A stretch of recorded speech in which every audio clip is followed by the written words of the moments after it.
We can start now. A very good afternoon to one and all. On behalf of the Internal Quality Assurance Cell and the Research Committee of Ram Narendriya Autonomous College, I welcome you all to the second day of the workshop on research methodology. Today we have with us an erudite scholar, Professor Dr. Radhika Seshan. I'm really honored to introduce her.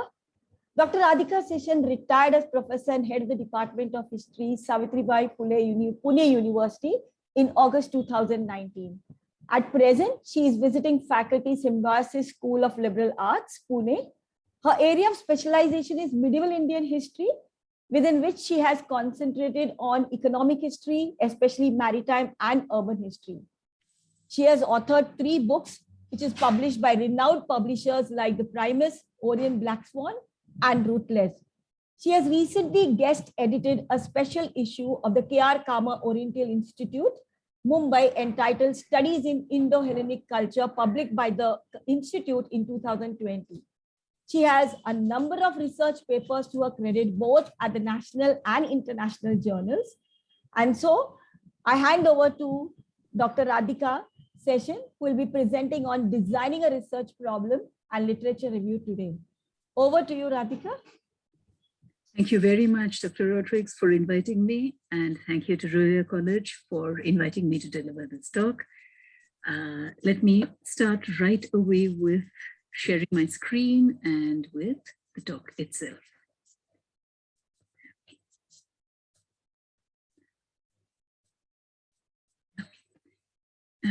As Dr. Rodrigues said, what I will be talking about is designing the research problem and the literature review. Just 1 minute, let me see if I can share the full screen instead. Yes, okay. So let me start with research design. When we say research design, what do we mean?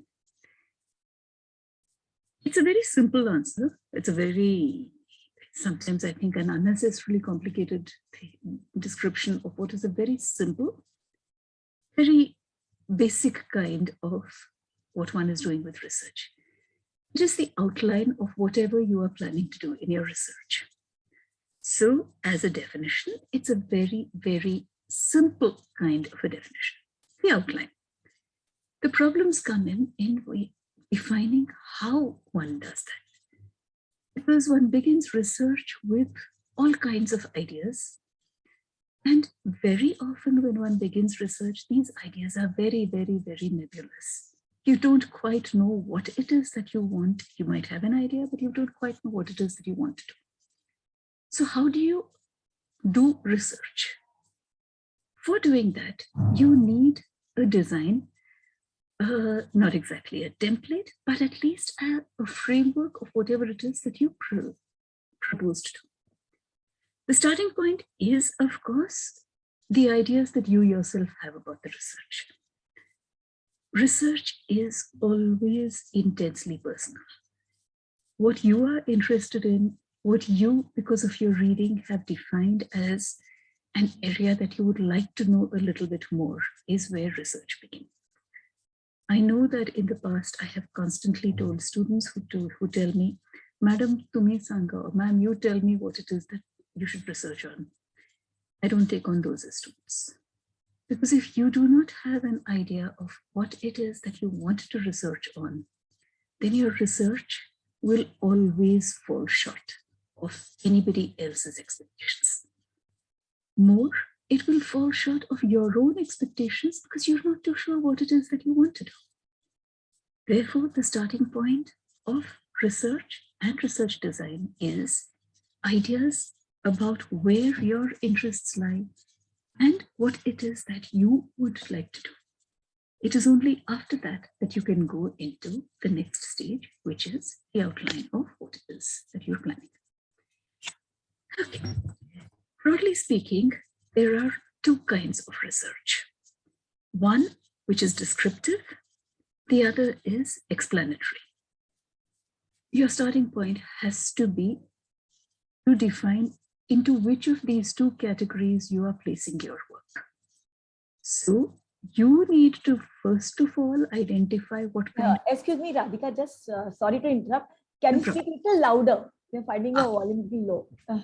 Yeah. Okay, yeah. So there are two kinds. The first is descriptive and the second is explanatory. Is this okay, Louisa? Can you hear? Yeah. Okay. I'll also increase my mic volume. Okay, so what do you want to do? Do you want to describe or do you want to explain? So you have to start off your design by defining what kind of work you are hoping to do. Is it descriptive or is it explanatory? While I have categorized it this way, you have to remember that they are not exclusive, because you have to be able to combine the two elements. So ideally, research should be both descriptive and explanatory. The first part, that is the descriptive part, will explain what is being done. And the second will explain why it's being done. Back in the days when I started research, we used to be told that there are 5 major questions that have to be answered when doing research. We were also told that you have to begin with these 5 questions and keep them in your mind throughout the period of your research. The first is what, the second is when, the third is where, the fourth, most crucial, why, and finally, how. So what, when, where, why, and how. What, when, and where will give you your descriptive elements. Why and how will give you your explanatory elements. Therefore, the two are required. That said, we need to go into what is descriptive research. Any number of things come into descriptive research. So the census records that we all look at, these are descriptive. The gazetteers that we look at, these are descriptive. Some newspaper articles are also descriptive, especially, for instance, over the past year or so when we've been seeing the pandemic information and the kind of statistics that have come in on the pandemic, that's descriptive. Statistics about crimes. We have a whole lot of statistics that again come up in the newspapers on, say, crimes against women. Or again, during the pandemic, about the employment statistics. All of these fall into the category of descriptive research.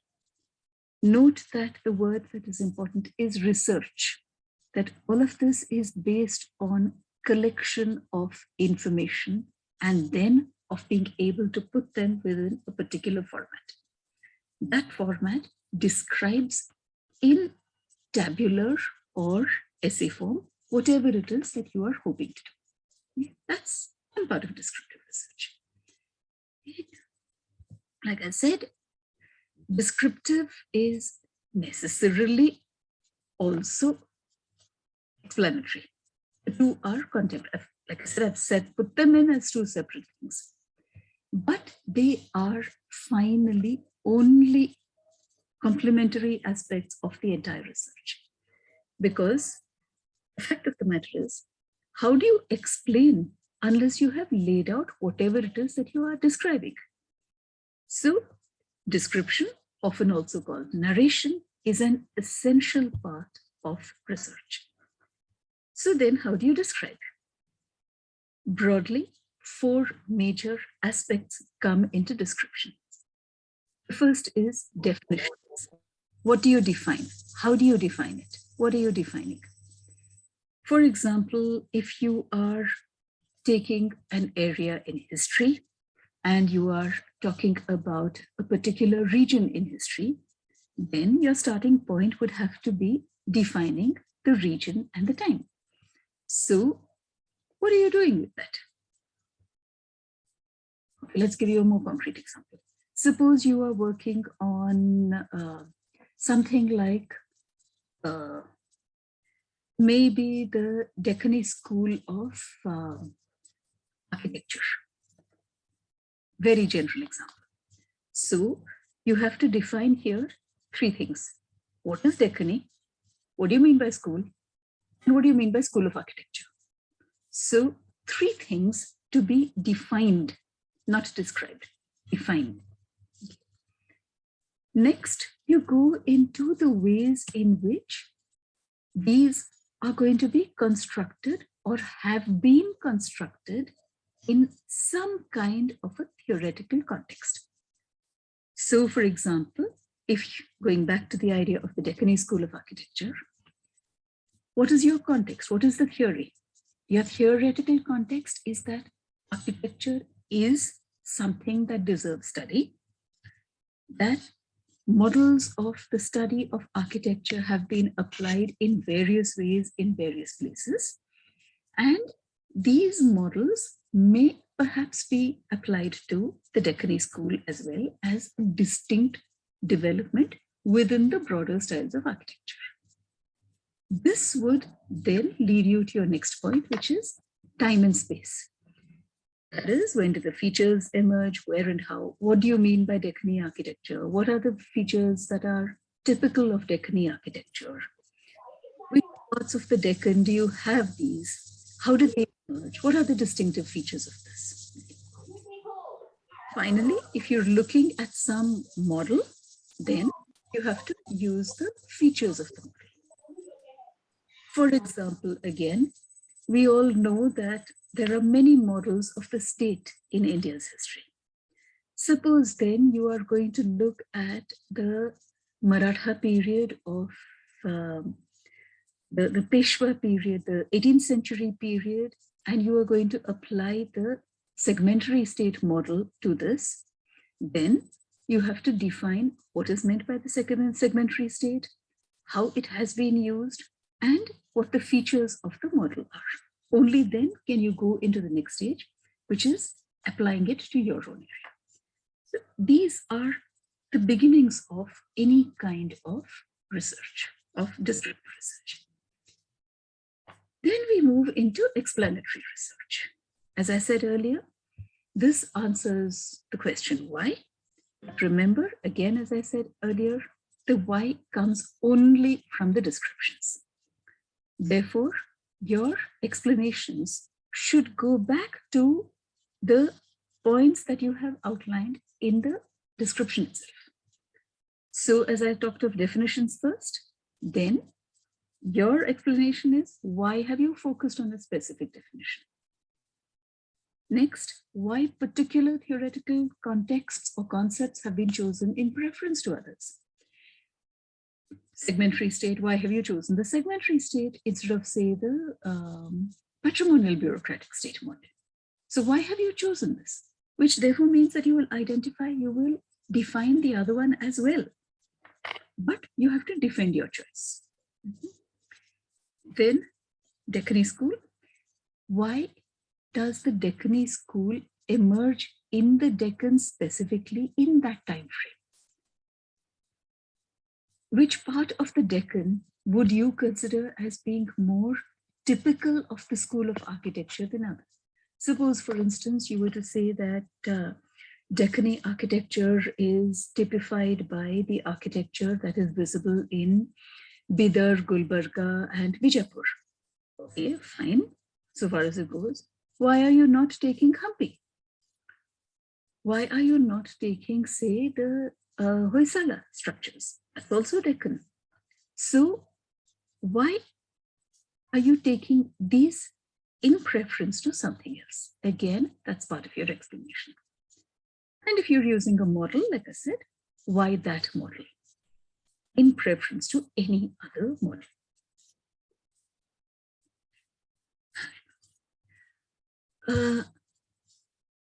Quotation from a work called What is Research Design? It says, answering the why question involves developing causal explanations. By causal explanations, somebody raised a hand, or was that by mistake? We'll take the questions at the end only. We'll take the questions. Okay.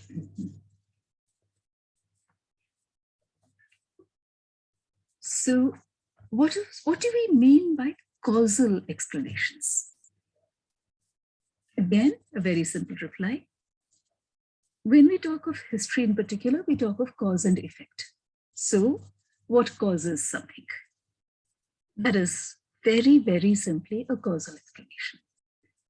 But we need to understand causation. Causation has been defined over the centuries in many, many, many ways. So for instance, there is a standard thing which says that God willed it. The cause for it is God wanted it. Second one is that the king wanted it. Now we are increasingly saying that the king may have wanted it and God may have wanted it. But there are certain processes at play which create the structures or the groundwork within which certain things happen. So causation today is seen much more as processual rather than divine or king ordained. Explanations are not causes. A series of events is not a cause. Beyond the series of events are a whole series of processes which give you causes. For example, we've all been taught over and over again that in school back in my day, we used to have these things about long-term and short-term causes. So the long-term causes of the mutiny being the religious reform movements, the loss of the empire, the loss of privilege position, the doctrine of lapse, etc., etc., etc.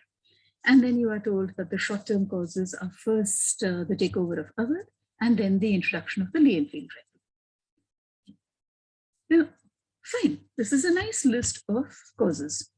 But what do they mean? What is the process that is at play in the doctrine of lapse or the subsidiary alliance? Now, the process that is at play over here is the wider world of capitalism. It is the wider world of the establishment of colonial rule. So the processes of the methods employed for establishing the systems that were at play and the methods that were employed are the processes.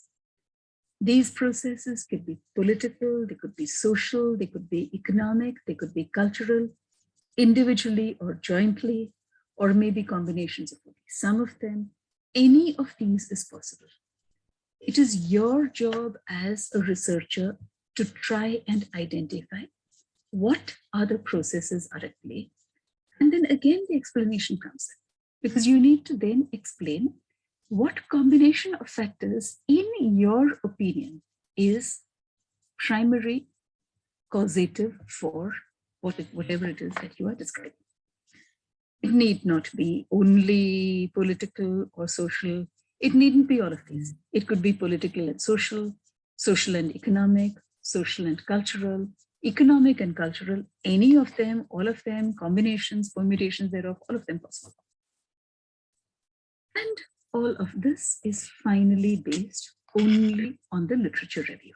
None of this is possible unless there is an understanding of what has been written, not on your topic, because if that has been done, then you are doing interpretative and you are challenging, it's a different area.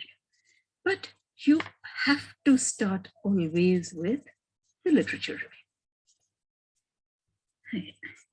This is a book that I would recommend that all of you read. It is available online, so you can download it. Zina O'Leary, The Essential Guide to Doing Your Research Project, published in 2017. Review of literature, according to Zina O'Leary, is necessary to first understand the critical nature of working with literature throughout the research process. And second, to understand the ways in which literature can inform the research process. Remember that no such thing as you have come to the end of your literature review. The study of the works that have been written in or around your topic will continue throughout your research. You will start with a few books, but your literature review in your thesis will have to be constantly revisited, because it will never be complete until such time as you actually submit your work. Even then, if you come back to your own work after a period of maybe even a couple of months, if you've been continuing to do your reading on it, then you'll wonder why it is that you talked of those things and not of any other books. So a literature review is a constant and unending process. Anybody who is scared or who's getting put off by this, my recommendation is don't do research, because research is a full-time and a long-time job. It is not something that you can start, finish, and say, okay, I've got this, and now I'm not going to do any more. It cannot be done that way. Okay. Why do we need research? This is a quotation from Hannah Snyder. There is an article in the Journal of Business History 2019.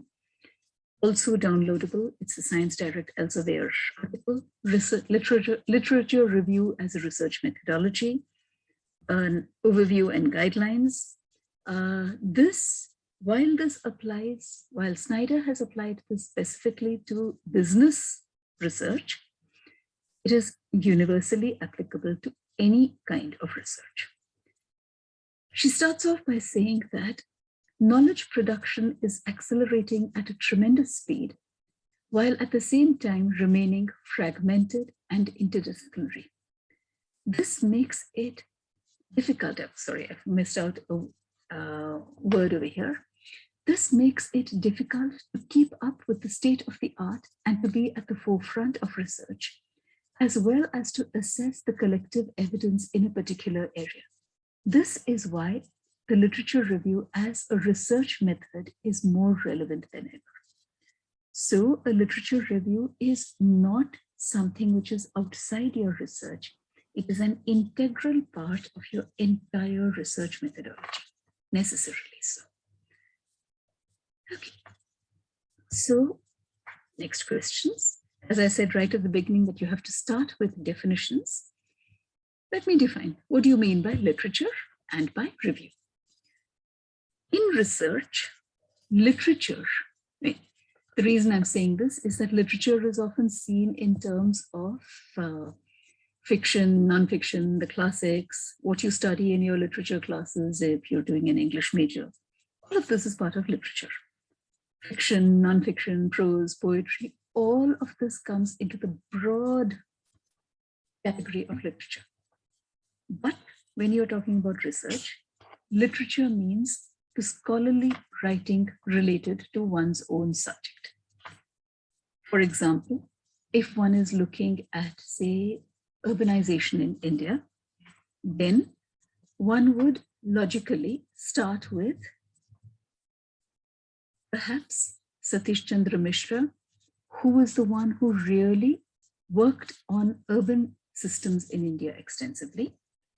Or go back a little further, begin with Muhammad Habib, who brought in the idea of urban revolution into medieval India. Or go still further back and look at Gordon Childe, who coined the phrase urban revolution in the first place. These are all scholarly writings and they are all related to the subject of urban history. But you start from there. These writings could be books, research papers. So Gordon Childe wrote 2 books, What Happened in History and Man Makes Himself. Muhammad Habib's writings on the urban revolution span a whole lot of his books, but are to be found mostly in his introduction to the edition of the Delhi Sultanate. Or it could be research papers. Satish Chandra Mishra wrote a whole lot of papers on research. One of these, for instance, has been put together in a volume edited by Indu Bangal. So it could be anything. There are many more. you have to define whatever it is in your area. However, point to be remembered is that all of this refers to published material and not to your primary sources. I'm talking from the perspective of history. So I am not in a literature review. I will not include archival collections. I will not use any of the information on which I plan to base my entire range of arguments. So for instance,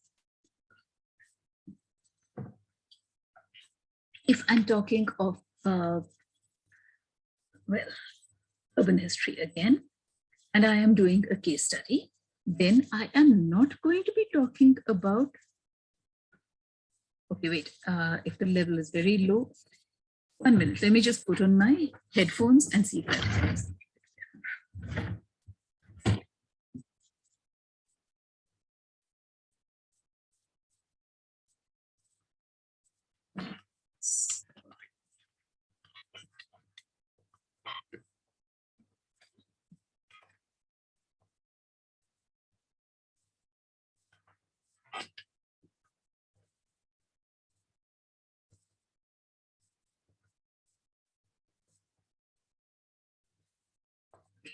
Am I clearer now?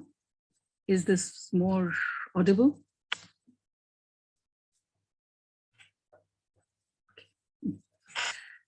As I was saying, this refers primarily to published material. So what is it that you are doing with the published material? What kind of published material are you using? And which is why the survey will not include primary sources, only your secondary sources. The primary sources would have to come later on in the text, not right away. However, it is always a problem trying to figure out where to stop with a literature review. So remember that you cannot and should not put in every one of the texts that you are looking at. You have to identify which you think are more important. So the literature review is necessarily selective. You decide that, back to the example of urban history, you decide that, okay, for my purposes, Muhammad Habib is less important than Satish Chandra, and therefore Satish Chandra Mishra, and Muhammad Habib is less important. Satish Chandra Mishra and R. Champak Lakshmi are much more concerned with my research. Therefore, I will focus on these more than on any others. The exhaustive list is given in the bibliography. And on a purely factual note and a purely methodological note, every book that you refer to, that you have a citation from in the body of your research, must be included in the bibliography. But your bibliography can include material that you have not cited from directly. So I might end up talking of, David Harvey's The Right to the City. I might have used that for my research, but I have not quoted from it. So David Harvey will not be there in my footnotes, but I will put it into my bibliography, because that has given me some of the understanding within which my research has continued. So an exhaustive list has to be in the bibliography, which would include, ideally, every book that you have read that is concerned with your topic. If you don't include it, it does not really matter. But anything that you have cited from must be referenced in the bibliography. So the review of literature is for those texts that you have identified as being of importance. And this is where perspective comes in. I am not the only person working on urban history. There are others, but my focus is different. Therefore, what I am talking about will identify my choice of the books that I am reviewing. On the same broad area of urban history, perhaps even on the same region of urban history, somebody else would focus on a different dimension, and therefore they would identify a different set of books to be part of their literature review. What is necessary is to first of all identify the important works in the area of research, in the broad area of research, and then narrow it down to those books that are of specific importance to you in your own research. So you identify the key works in the specific areas of your own research. So what is the purpose of a literature review? First, it allows you to understand the range of writing on your subject. It helps you also to organize research because it allows you to see how things have been described, how things have been contextualized, how things have been looked at from different perspectives, and therefore would help you to identify your own perspective and to put in your own interpretations of what has been done. On a much more important note, especially as a starting point, the literature review gives you access to the kinds of sources that you would have to be using. In history, in fact, in almost all subjects, the general tendency is to say, start with the primary sources. You cannot start with the primary sources. It's not possible. You don't know what the primary sources are. You have to start with the secondary sources and look at the bibliographies in those secondary sources, and then come back to reading their books, identifying what sources they have looked at, and then identifying your area of research. This secondary reading is a requirement before you can get it. And this, I will say, is a requirement even if you are looking at an area which is previously unresearched. For example, if you are looking at perhaps a tribal system which until now has not been studied, and your entire work is going to be based on oral history, you still need to put it into some kind of a theoretical construct, which means that you have to look at others who have worked on tribal histories, look at the ways in which they have collected information, look at the ways in which they have outlined their research, and then develop your own research questions, research arguments. So also with surveys. How do you survey? How do you understand what a survey is? What is the difference between a sample survey and a random survey? What kind of examples of random or sample surveys have you found? All of these become part of your literature, of your gathering of information. So, while all of these may not be part of what you actually put into your review, they establish the background against which your review will be written. And that's why I've gone to the next point, which is it helps you to understand the theories that others have applied. So, in very general terms, the literature review should help you to define the research problem, identify the theories that you can apply, much more important, identify the gaps that have existed in the research, and so help in research as a whole. By gaps, let me give you a more concrete example. When reading a book, very often what happens is that you think, but why hasn't this point been developed? For example, okay, I'll give it from my own research, my own kind of writing. Now, we all talk about India's the Indian Navy and about the role of the Navy from World War I onwards. What happened? Was there no Navy earlier? Why do we have to agree? Why do we have to follow the idea which said that Indians are totally unconcerned with the water? If Indians were unconcerned with the water, then how did the Buddhism spread beyond India into Southeast Asia? If they didn't cross the water, Buddhism would not have gone into Southeast Asia first. It would have gone into Central Asia, but it goes into Southeast Asia.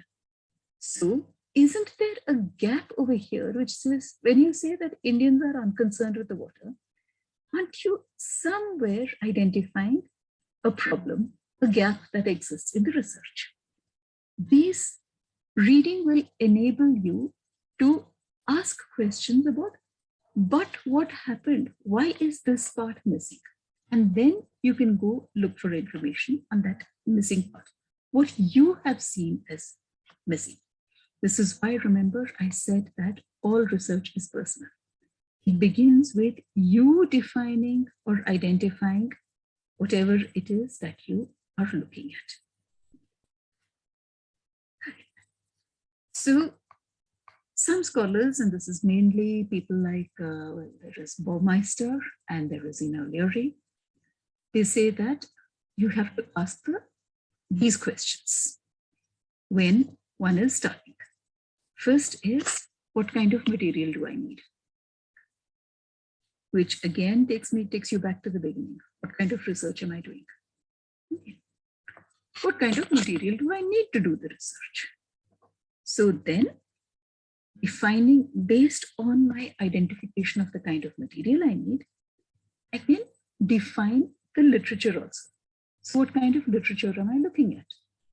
Theoretical, methodological, quantitative, qualitative, narrative, empirical, whatever it is, you can do.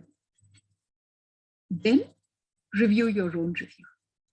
So go back to the material that you have included, and then to the literature itself, to see if in the process of writing, you have changed your ideas.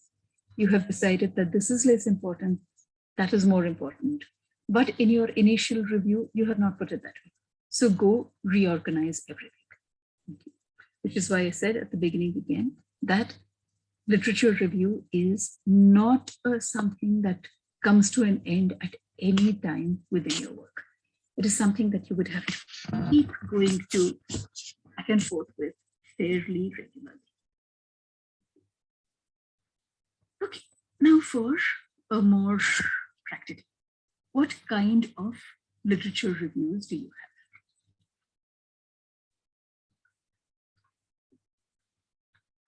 So the types of literature review.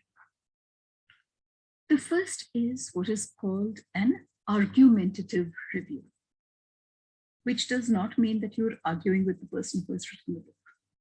What you are saying in an argumentative review, you are identifying material that proves a particular point.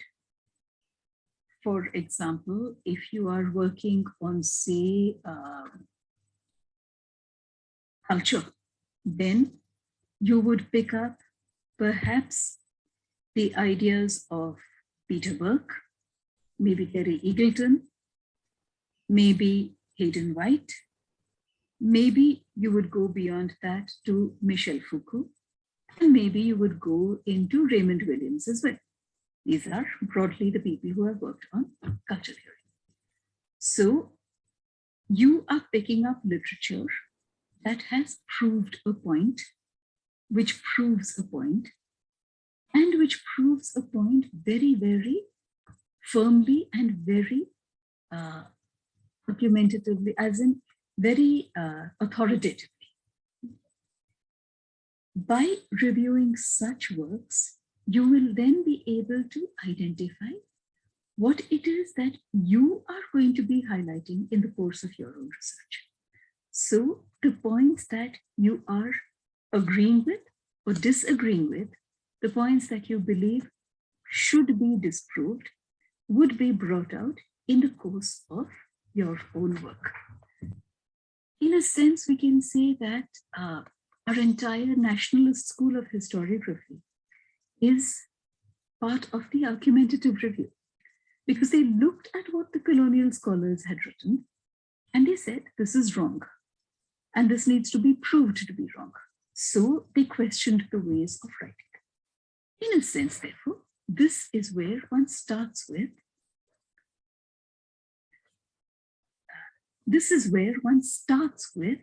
the review of literature, argumentative review. The next is what is called the integrative review. That you look at a range of writing on your topic and bring together many different viewpoints, but you then put them into a single structure. So back to urban history. Urban history in India has been looked in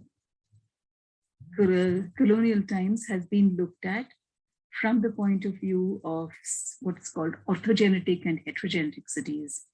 These are contrasted with the European cities. Then there are developments. So there are scholars who have worked on these models for Southeast Asia and for Latin America. There are other scholars who have questioned these ideas with reference to Southeast Asia, South Asia, Latin America, Africa. So then you look at this entire range of reading, which has been broadly around the theme of orthogenetic and heterogenetic cities, applied in different parts of the world, and therefore as different case studies. But you put them all within a broader framework of understanding, which could be perhaps the ways in which colonial outlooks informed the ways in which one looked at urbanization in the colonized world. So this brings together many different viewpoints in order to say that these viewpoints exist within this framework of understanding. And this framework of understanding is my framework of understanding. That has to be remembered. The third possibility is what is called a historical review. Whichever area of the sciences or social sciences you happen to be doing research in, history is an integral part of that understanding. History is, and I am going to sound like a total historian here, which is my area anyway, history is crucial to understanding time, space, the role of society, the place of human beings in society, processes over time, changes in processes over time. Nothing can be done without a historical location. And this is something that I would say, even for those who are working in the sciences, in laboratory experiments. When somebody is, say, experimenting on the Hydra, to look at the nature of cell formation in the Hydra, then the background to that is the historical development of the idea of the cell and the possibilities of research. Then you go off into different directions. So the historical review is crucial to every kind of research because it allows you to understand the area and the types of research that have happened in your area of study, even if your area of study is not concerned with history. A historical review is different from historical research. A historical review allows you to identify the kinds of research that have happened in your field of interest over a period of time. And therefore, it is an indication of the ways in which scholars earlier have thought about, have conceived of the ideas, and have then gone on to do more research. So remember that a historical review is not the same as historical research. So you have to be able to understand both of these things. Then there is the methodological review, which is something which in at least history is unfortunately not very often used, because this tends to look at models and their application. Methodological reviews are much more common in business histories and in anthropological research. So where there have been a lot of models developed, it's also very important when one is doing quantitative research.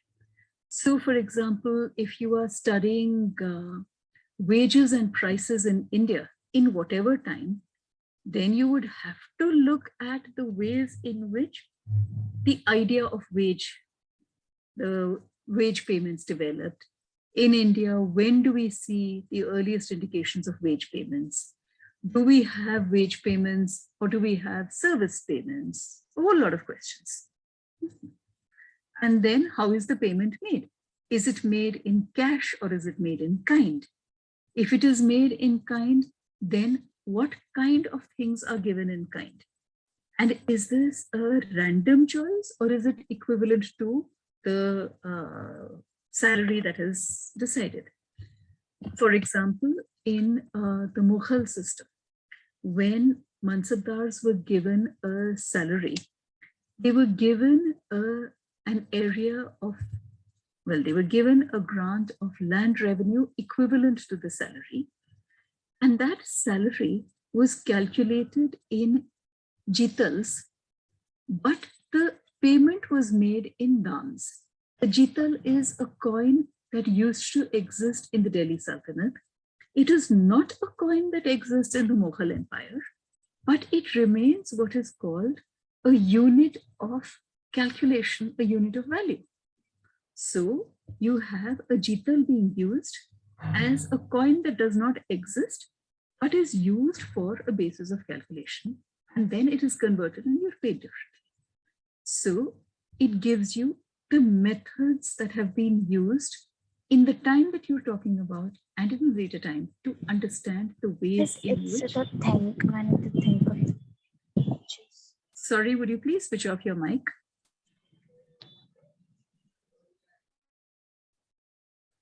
Whoever it is, because let me finish with this and then we can go into the questions.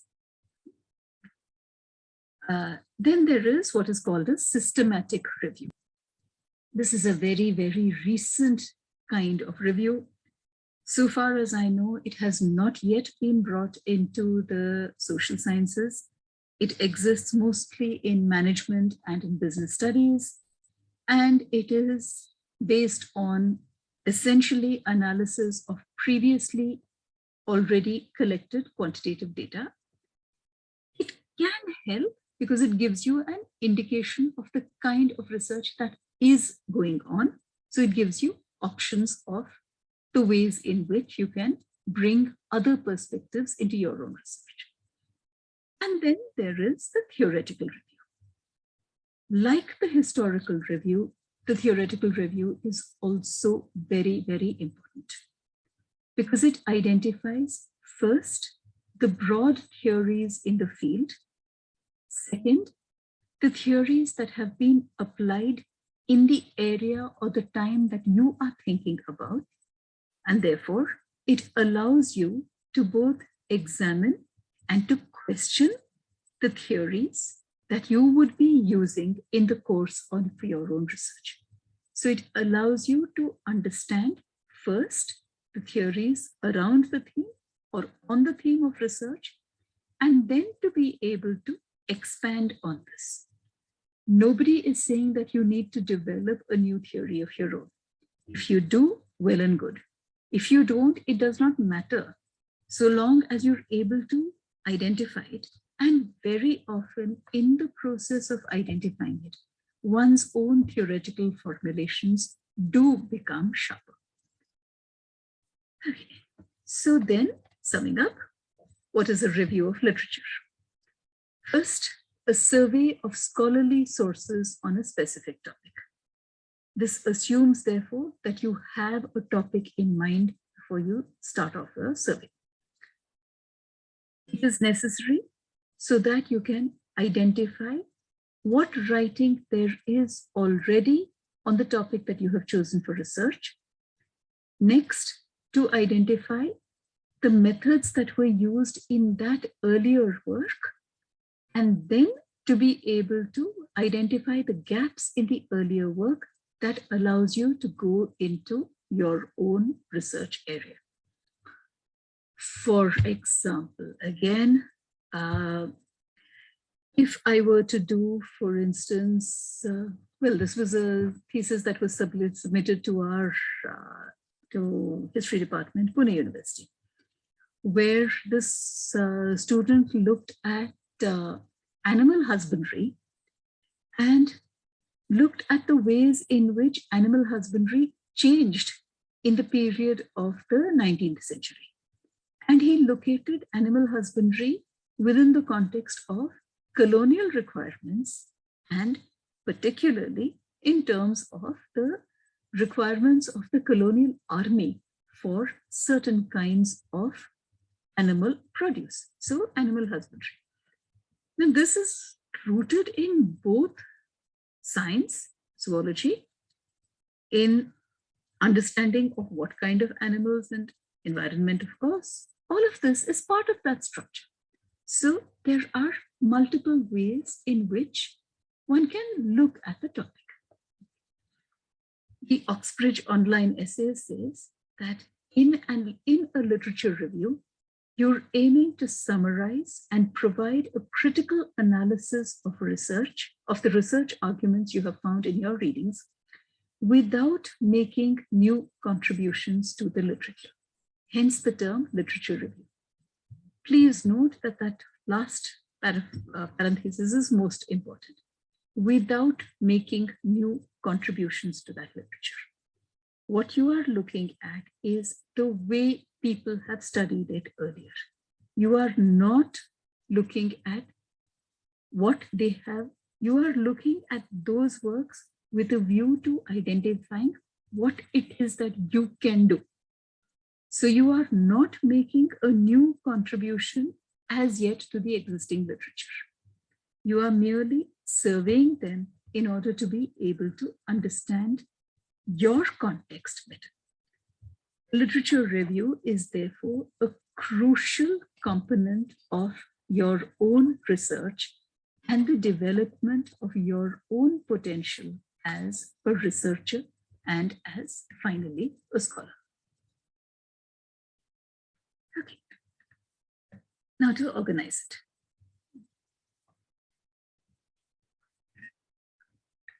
Excuse me a minute, I'll just switch on the light because it seems to be getting cloudy over here.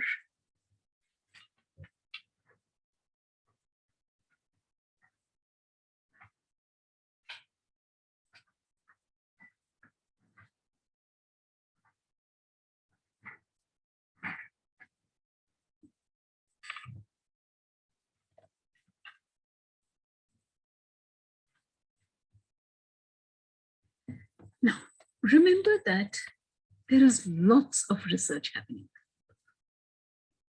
Granted that much of the research is very, very indifferent research, and by and large, you wouldn't, scholars would not call it research at all because it's so badly done.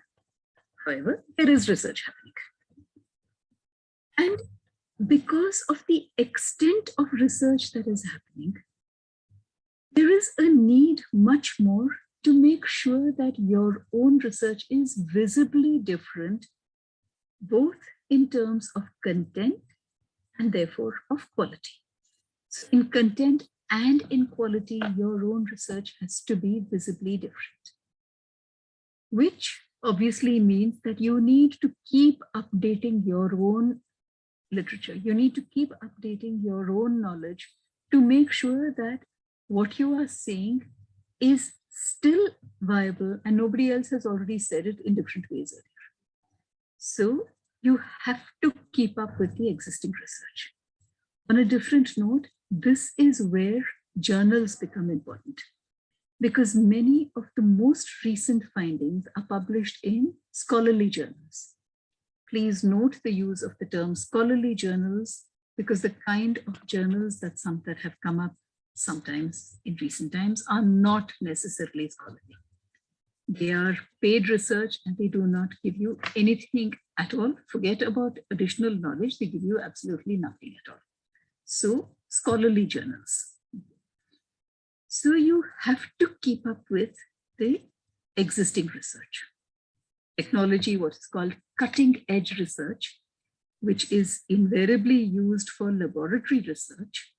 However, I am now using it to talk about written and published research, because that is also cutting edge.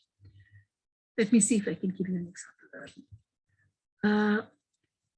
When the Annals School began at the beginning of the 20th century, with the writings of particularly Mark Bloch, then Mark Bloch looked at a different way of writing history. And he looked at a different way of understanding history, to say that you need to be able to look not just at the state records, but perhaps also at other kinds of records. And this was in France, so here there was a whole lot of information available. The state had kept its own records, then there were village records, then there were church records. All of this could be put in simultaneously. So in his time, that was cutting edge, because it gave you a structure of comparative research and comparative sources. So you need to be able to understand. Today, we do not go back to the sources that Mark Bloch used, but you look at Mark Bloch as creating a particular time, a particular context, and a particular way of looking at the sources, which is still relevant, but it is no longer cutting edge. On the basis of what Mark Bloch did, who has done something else? Who has expanded on his ideas? Has it been applied in India? If it has been applied in India, who has applied it? How has it been applied? The Annals School talks of total history. In the Indian context, who talks of total history? Can there be a total history? All of this would be part of your reviews on what it is that you are trying to find in the course of your research. Obviously then, and as I've been reiterating throughout, you cannot do this without extensive reading. But it is not enough to just read. It is what I think, if I remember right, it was in a book by Rudyard Kipling, which said, read, mark, and inwardly digest. That is what you are required to do. Reading by itself is fun, maybe, depends on what you'd like to do, but then that reading has to be purposeful, because you're doing research. So read a variety, but make notes from them. Because if you don't make notes from them, then you don't know what it is that the person has said. The writing has made no impact on you whatsoever. And it is not possible to remember everything that one has read. Therefore, note-taking is part of literature review, because without your notes on the book, you cannot do anything. If, again, back in the days when we were doing our research, we were told that you can use note cards, or you can use notebooks, or you can use foolscap papers, but when you are writing, write only, leave a broad margin, and write on only one side of the page. So as you are taking down both things, then in the margin, highlight or mark in the margin whatever while reading strikes you as being important. Today in the computer, you can underline and or make it in bold. So you identify. Then we were told, put that aside, go on to some other book and then come back to the notes that you have taken. Then on the back of the page, write down what it is that you have understood on rereading your own notes. So put down the questions on the back of the page. This is how you develop a literature review. Then go back to the book itself and see if you get fresh ideas. Keep noting these. There was a time when we ended up writing so many notes that our notes on one paragraph often would go into 6 or 7 pages. That is one of the ways in which one begins a literature review. It has to be done. What you are doing, therefore, is reading, marking, digesting, understanding, and then placing all of this within the context of one's own ideas. Without the reading, you cannot develop ideas. Without the ideas, you cannot expand your reading. Without expanding your reading, you cannot develop more ideas. So this is a continuous process, and it has to be a continuous process. Which is why I said right at the beginning, the literature review never comes to an end. Okay. The literature review, therefore, has 4 main objectives. This is from the Royal Literary Fund. It surveys the literature in your chosen area of study. It synthesizes the information in that literature into a summary. It critically analyzes the information gathered by identifying gaps in current knowledge, by showing limitations of theories and points of view, and formulating areas for further research and reviewing areas of controversy. It presents the literature in an organized way. I will now stop sharing and devote the rest of this discussion to a discussion rather than just talking about what is a literature. There were questions in between, so let us make it an extensive question-answer session so that we have more time to explain whatever it is that you would like to explain. Thank you, ma'am, for a very, very detailed and a very precise presentation. Dear participants, now is the time for clarification of doubts. So if you have any queries, you can either put them in the chat box, or you can also raise your hand and ask the question. So you can now go ahead and put forth your questions.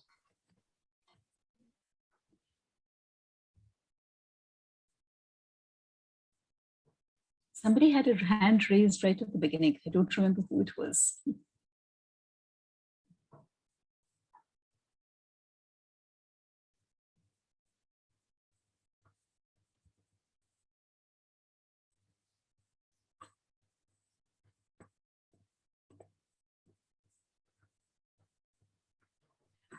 Which Okay, scholarly journals? Yeah.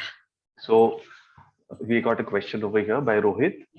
Yeah. Which scholarly journals will you suggest for literature reviews for the post-independence period of India? Okay, I would say I think, type the answers also so that everybody gets it, even if I am not very audible. The journals that you ought to be looking at are, first of all, the Indian Economic and Social History Review, then the Journal of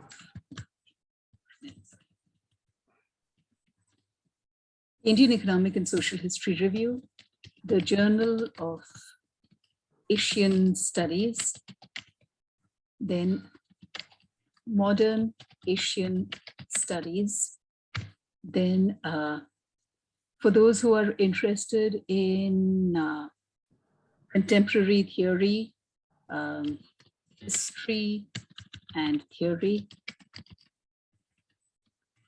then the Journal of Contemporary History. These are among the journals which give you some of the best current research that is happening in various fields. There are others, but these are, I think, very, very important. Oh yes, I forgot one more. There is studies in history. These are particularly important. If, like me, you are working on maritime or urban history, then there is the Journal of Urban History.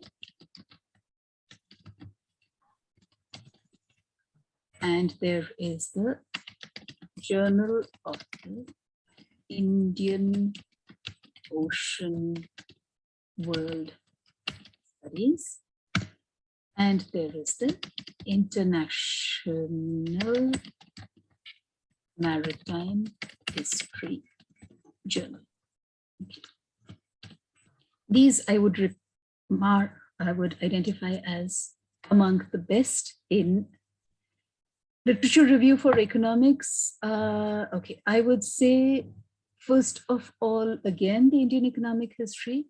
Then there is a journal which is called Contemporary Economics. Contemporary Economics. Then there is the Economics and Econometrics Research. This is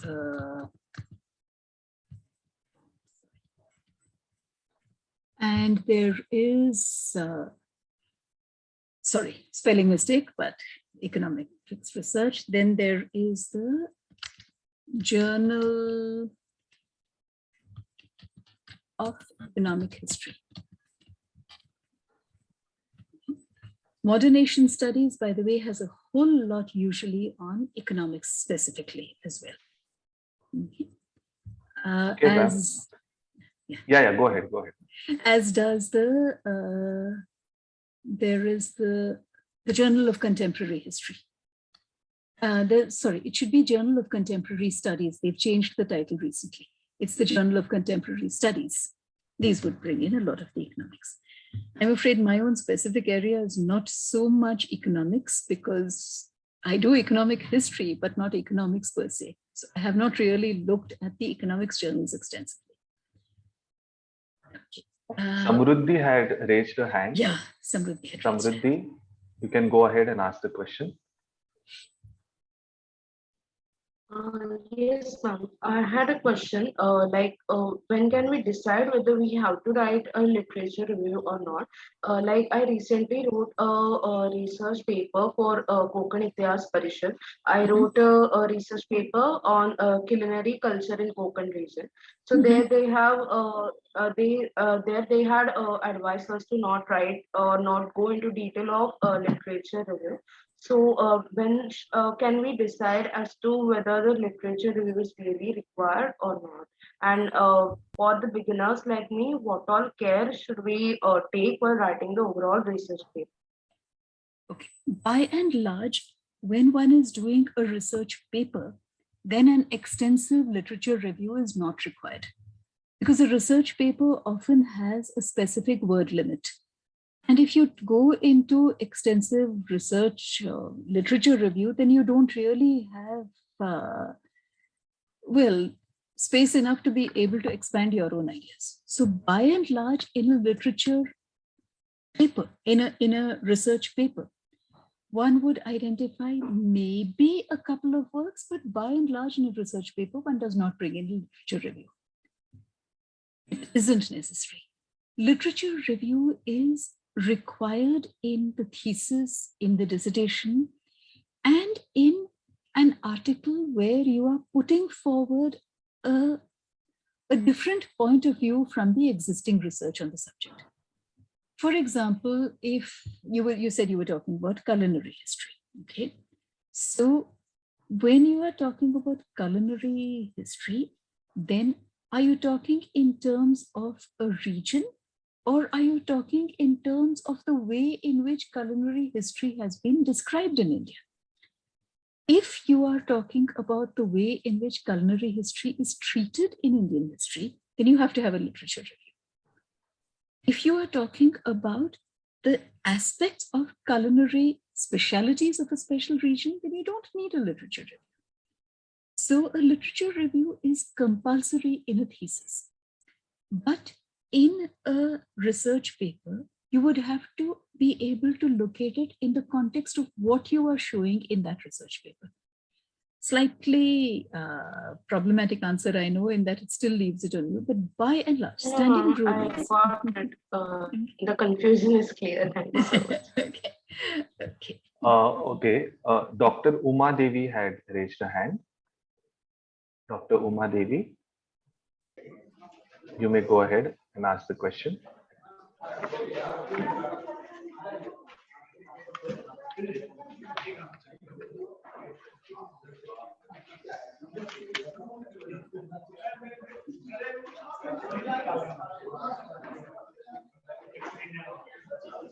While Abhijit, yeah. Abhijit Santra, can you unmute yourself?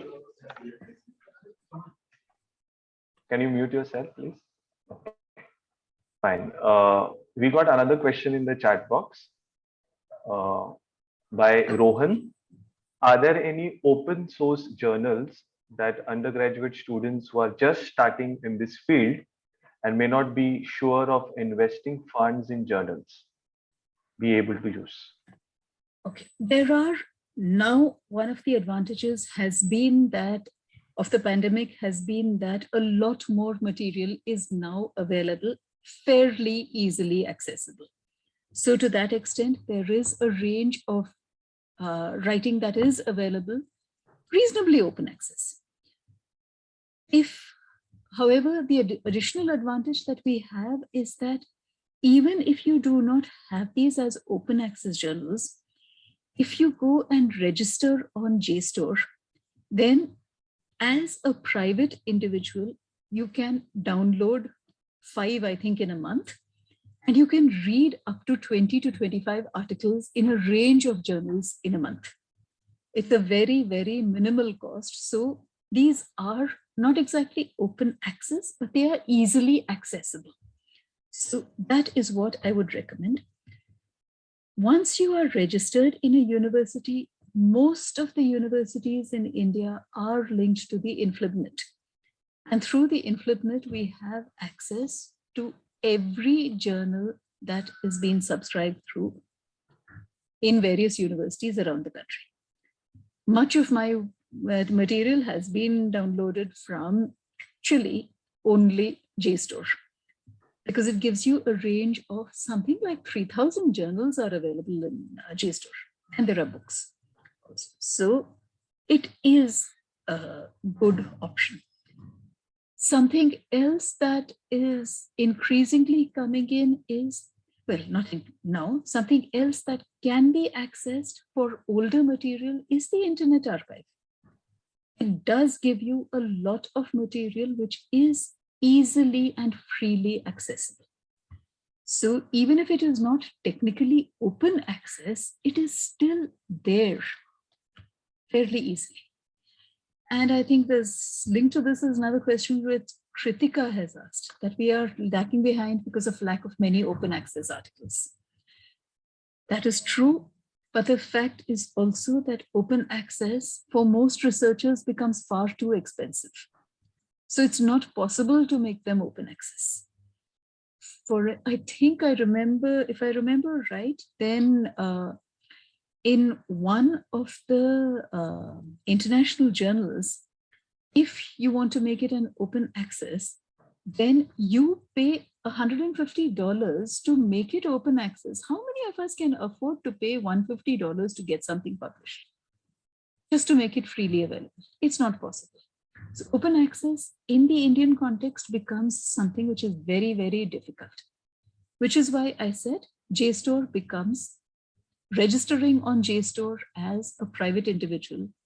You get much more through the institutional network, of course, but you can do it even as a private individual.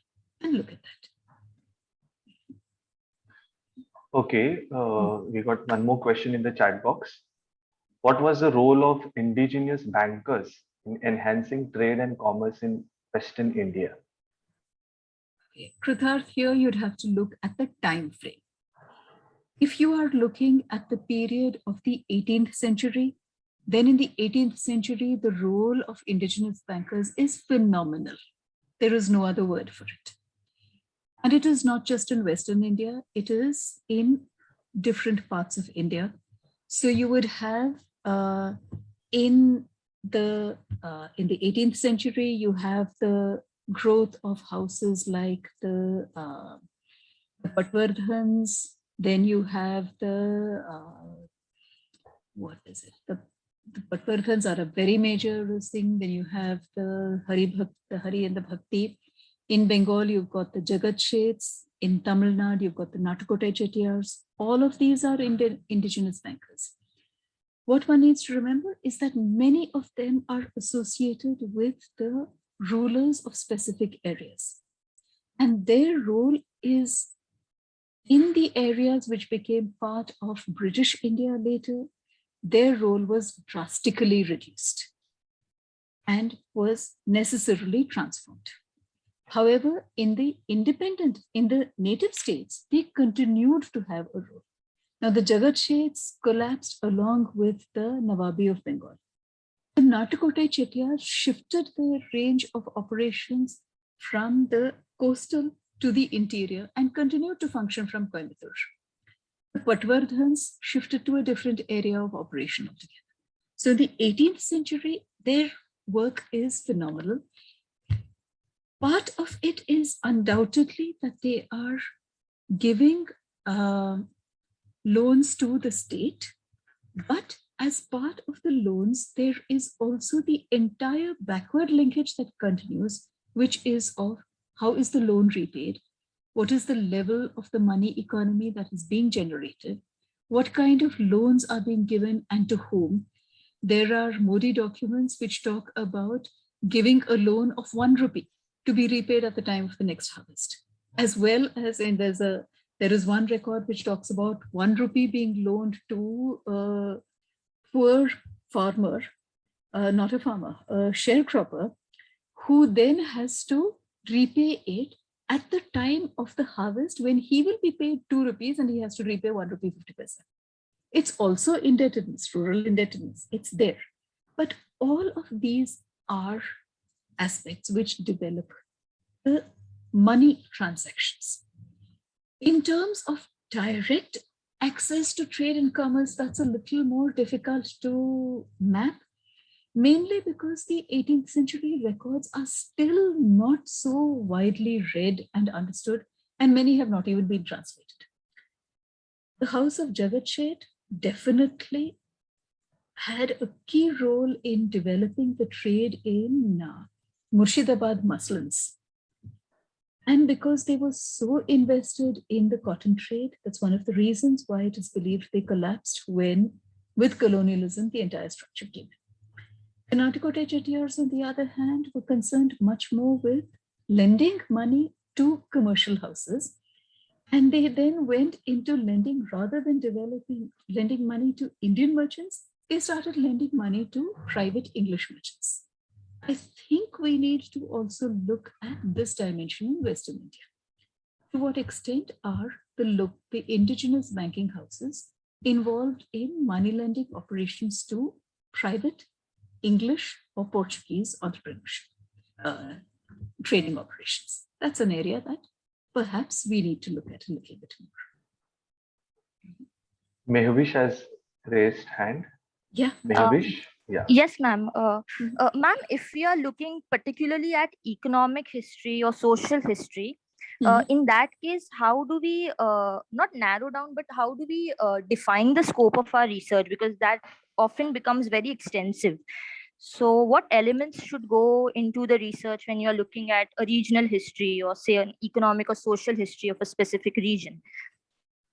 Okay. First of all, has to be when you're looking at the economic history, what aspect of the economic history are you looking at? Are you looking at towns and trade? Are you looking at the state and its operations in, say, the collection of the revenue, which is also a major part of economic? And therefore, are you going into the administrative dimensions of the collection of the revenue, and therefore the entire bureaucratic structure? So for example, if you are looking at aspects of the state's involvement in the collection of revenue, who is appointed at what level, what is the kind of salary that he would have, how are they to be located within the framework of, say, the state bureaucracy, the local elite, the village level elite? These are the questions that you might want to raise. Then if you're looking at a broader region, then what are the dominant economic or social features of that region? So for instance, if you're looking at, say, 18th century, okay, might as well stick to my own area. If you're looking at, say, the late 17th and 18th century Coromandel Coast, then what are the major features of the Coromandel Coast? Now, in my period, the major features are the presence of Telugu, Tamil, Armenian, Turkish, Persian, English, French, Dutch merchants. So what kind of social systems do each of them have? What kind of overlaps are there? What kind of economic or cultural cross connections do you find amongst these people? For instance, there's one, again, entirely personal. There is a case that I came across in the 18th century where a Portuguese man married to an Indian woman has a flourishing trade with Manila, from Madras to Manila. And his partner is a Muslim merchant from Calcutta and a Hindu merchant from Manila. Now he dies in Manila, and the wife wants to get her share of his partnership. So she talks to the English in Madras, and the English call the person from Manila. They send people from India to go to Manila and to get the information, and they contact their people in Calcutta to get information. They collate all of that, and the case is heard in the Madras court. Now look at the cross connections that are happening. These are the ways in which you identify your range of research. This is be a regional dimension. I hope that helps you, Mahesh. Yeah, thank you, ma'am. Thank you. Radhika, you can go ahead and ask your question. Ma'am, my question was, you mentioned that we should go on taking notes as we're doing a literature review. So what are the aspects that we should keep in mind if we take like a certain para to take down notes? Actually, over there, it's entirely personal. There are times when one is reading when something suddenly hits you as being, okay, this is something I need to understand a little bit more. This is something which seems to be left dangling. So the criteria here are always entirely personal. Something that strikes you as being important. Maybe when you reread the book, it will strike you, you will wonder why on earth you thought of that as being important. But at the time, whatever strikes you as being important is what? It is entirely personal. There are no standard rules for this. It has to be based on what it is that you are thinking of at that point of time. Research is a continuous process, and therefore, while you are thinking of it, what is it that has come into your mind? And the sad part is that there are times when you're in a hurry, so you go on to the next point, and then you go back to the first thing and you cannot understand why you have written what you have written. That is unfortunately one of the other dimensions of research that one has to deal with all the time. What was I thinking of when I wrote this? You can't go back to that. That is one of the problems. But as a quick answer, I will say, whatever strikes you at that point of time as being important is what you make notes of.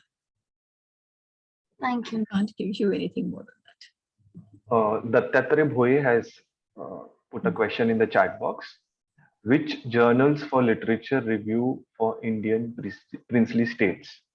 Specific to Indian princely states, yeah. Specific to Indian princely states, there are none. These would be research on the princely states would be part of the other journals that I talked about. There are none which are specific to any princely states. But as the princely states are seen as part of the broader structure of colonial history, then you would look at that. A problem, and this is for tribes, princely states, this is a problem which is that there is very limited research as yet on the tribes, princely states. And so you would have to look at broader aspects of the princely states and then go back into the specific tribal state that you are looking at. There has been some research on the Gondwana state. There has been some on, I think, the interior Odisha. There has been some. There has also been some research that has been done on Malwa, but I'm not sure whether that research has been, findings from that research have been published in any journal.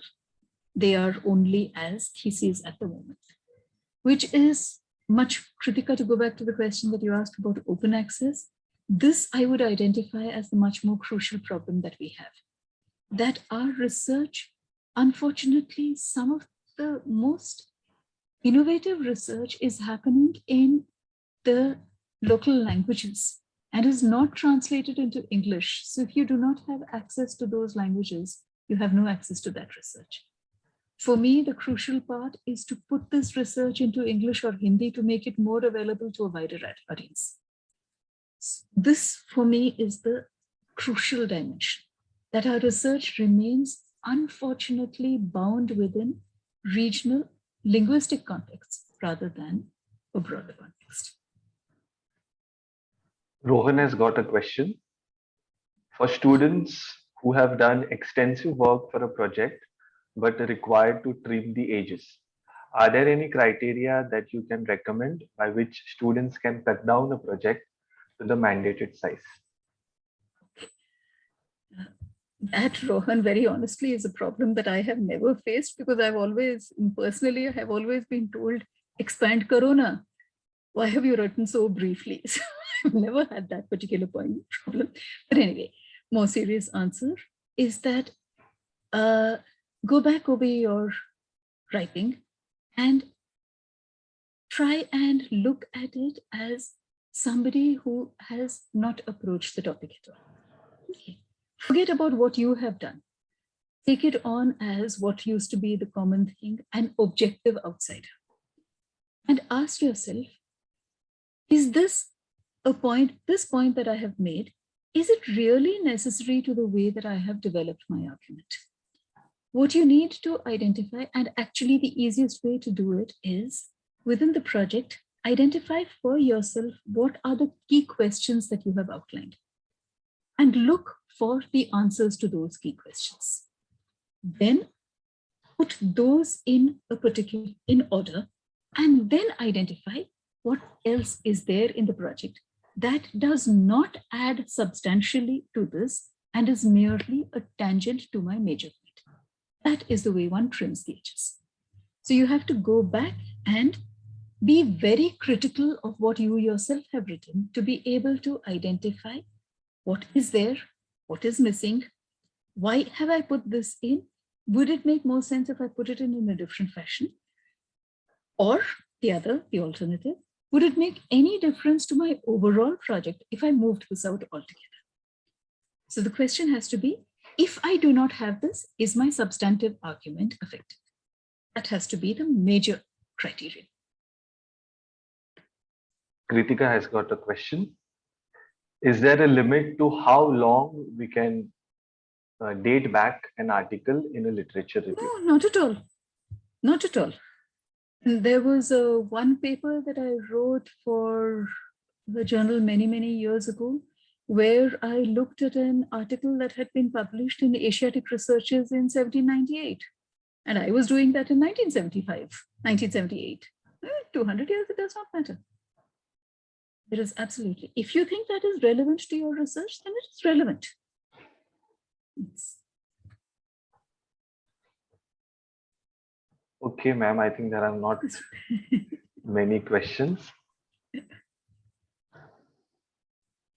Okay, ma'am, if you can drop in your Okay. mobile number. I very often treat my mobile like a landline. So I am somewhere else and the phone is somewhere else. A better way is my email ID. Okay.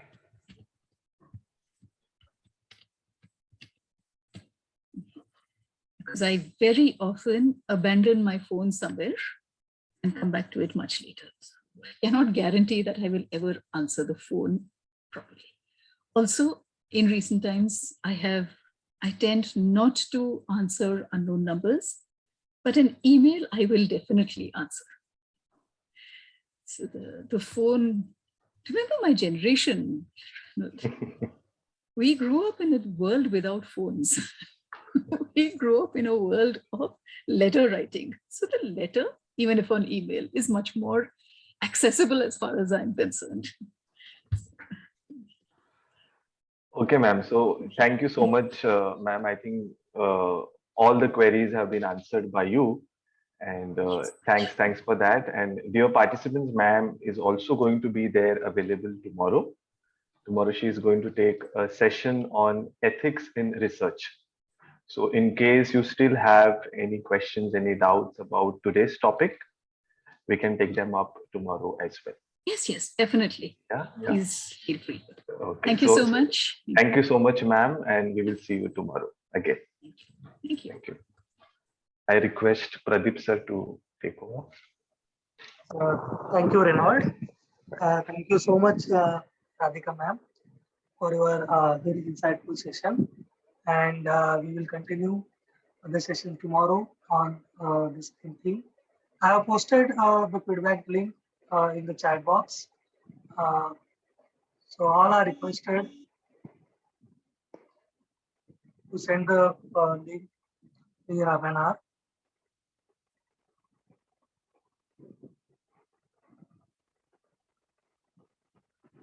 Okay, just wait.